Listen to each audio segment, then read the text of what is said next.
Final Destination 3 is a perfect storm of tight deadlines, franchise ambition, and creative experimentation. As the third film produced after the breakout success of the first two, it was pushed through an intense, demanding schedule that shaped everything from its production choices to its final structure. The movie is packed with callbacks to earlier installments, visual echoes, reused props, thematic parallels, and even slips in references to iconic horror names, rewarding fans who pay attention to the details. Behind the scenes, the film went through a surprising number of alternate scenes and even multiple endings, many of which were fully scripted or shot before the team finally locked in the version audiences saw in theaters, making Final Destination 3 a treasure trove for anyone who loves exploring what-ifs and hidden layers in horror filmmaking. In this video, we're going to break down how all those elements come together and explore the behind-the-scenes choices, the hidden references, and the creative experiments that make this installment one of the richest entries to dissect in the entire franchise. So, without further ado, let's dive in. Tony Todd's involvement in the movie is a subtle but clever nod to his earlier role as William Bloodworth, the mysterious mortician from the first two films. Instead of appearing on screen, he lends his voice to two eerie moments that reinforce the theme of death, quietly watching the characters. His deep, ominous voice is used for the devil figure looming above the roller coaster entrance, hinting that the ride is doomed from the start.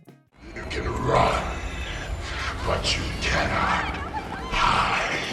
This is the beginning of the end. And later he becomes the voice on the subway speaker declaring, The next stop is the end of the line. Right before the film's final disaster.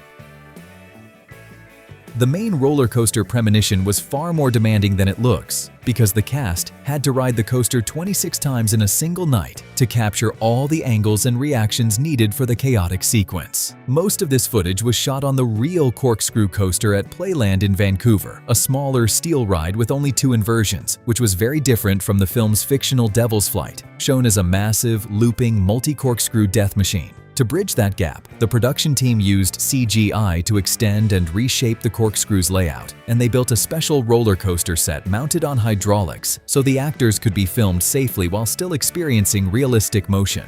The actual corkscrew that helped bring the scene to life was permanently retired and dismantled in 2018, making its appearance in the movie one of its last major pop culture moments.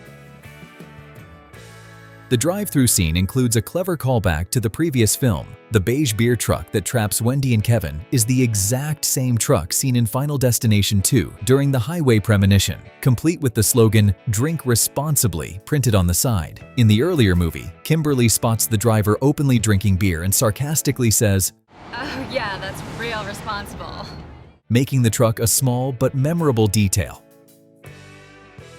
The ending of the movie had to be reshot because preview audiences reacted poorly to the original version, something that had already happened with the first two films. The initial plan was for the story to end right after the tricentennial celebration, but test screenings showed that viewers found this unsatisfying. An alternate ending was then written in which Wendy, Kevin, and Julie would be on the subway and run into Kimberly Corman and Officer Burke, the surviving characters from Final Destination 2. In this version, Wendy, Julie, and Kimberly would be revealed as cousins, and having all 5 survivors together would allow death to wipe out the remaining characters from both films in one event. However, one of the returning actors was unavailable, and the filmmakers didn't want to include only one of them because it would break the logic of Death's plan. So, the scene was rewritten to feature 2 new characters, Wendy's roommate Laura and her friend Sean in their place. After the ending was reshot during winter 2005, production finally wrapped on January 31st, 2006, and the movie was released just 10 days later, on February 10th, 2006.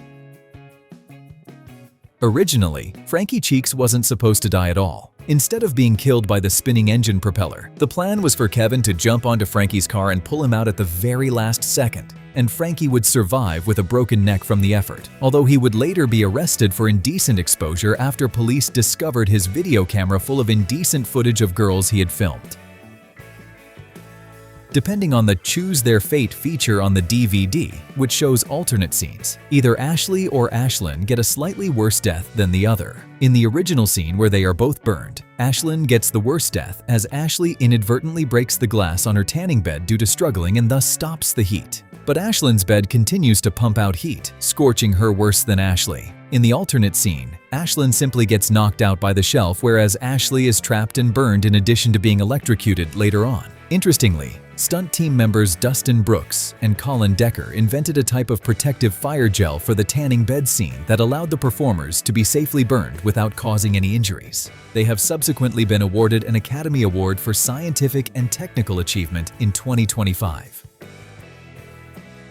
Chelan Simmons and Yan K. Crystal Lowe were originally hesitant about performing the tanning booth scene topless, but director James Wong reassured them that showing the characters without clothing would make the moment feel more vulnerable and realistic, since the scene is built around the idea of being trapped with no protection. For Simmons, this was her first time doing on-screen nudity, so she was especially nervous, and the production took extra steps to make the experience as comfortable as possible. The tanning booth shoot was done on a closed set, meaning only Wong and the camera operator were allowed inside. Blackout curtains were hung to block visibility, and the environment was kept quiet and private so the actors could focus without feeling exposed. These precautions helped both performers feel safe while filming one of the movie's most memorable death scenes.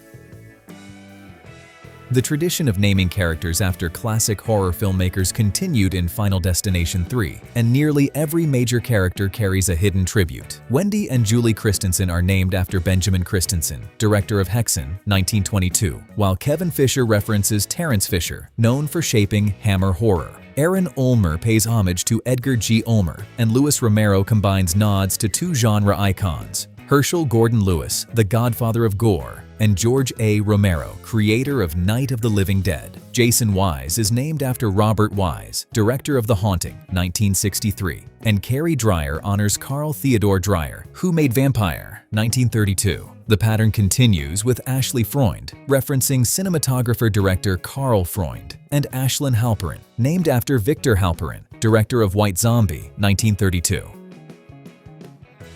Chris Lemcha put extra effort into preparing for the hardware store sequence, taking 2 full days of forklift driving lessons so he could operate the machine convincingly on camera. Despite the training, he accidentally crashed the forklift on the very first take, showing how tricky the setup really was. Additionally, the scene also required precise timing for the moment the hammer needed to fall onto the forklift's gear shift. Getting that small important action took 20 separate takes, with the crew repeatedly resetting the props until the hammer finally dropped in just the right way.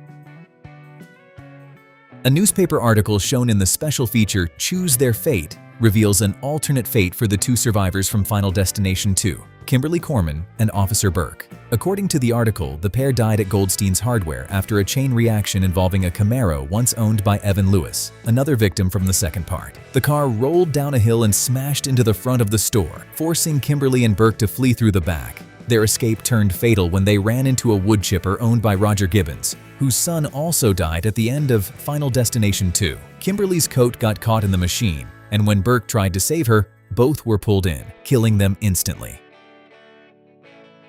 The home improvement store sequence was filmed mostly inside a real store, which meant the crew had to follow strict rules to avoid disrupting the business. They were only allowed to shoot after closing time, and every night they had to leave the store exactly as it was. So while one part of the scene was being filmed, other crew members were constantly putting items back on shelves to keep everything in perfect order. Because the store didn't want its name or products associated with a teen death film, the crew also had to hide brand labels by turning objects around, bringing in generic replacements, or placing props in front of items so no real branding appeared on camera. All of this behind-the-scenes effort allowed the filmmakers to use a real location while still respecting the store's concerns and keeping the environment intact. And this ends our deep dive into Final Destination 3, a sequel that doesn't just escalate the franchise's chaos, but reveals how much thought, experimentation, and behind-the-scenes ingenuity shaped its most iconic moments. From the meticulously engineered set pieces to the film's branching alternate endings, this movie stands out as a turning point where the series leaned fully into its meta-identity, and revisiting it reminds us why this entry still sparks debates, rewatches, and fan theories years later. So if you enjoyed this video and want to explore more into the world of Final Destination, hit that thumbs up button and subscribe to the channel. Until next time, thanks for watching, stay sharp, and we'll see you in the next video.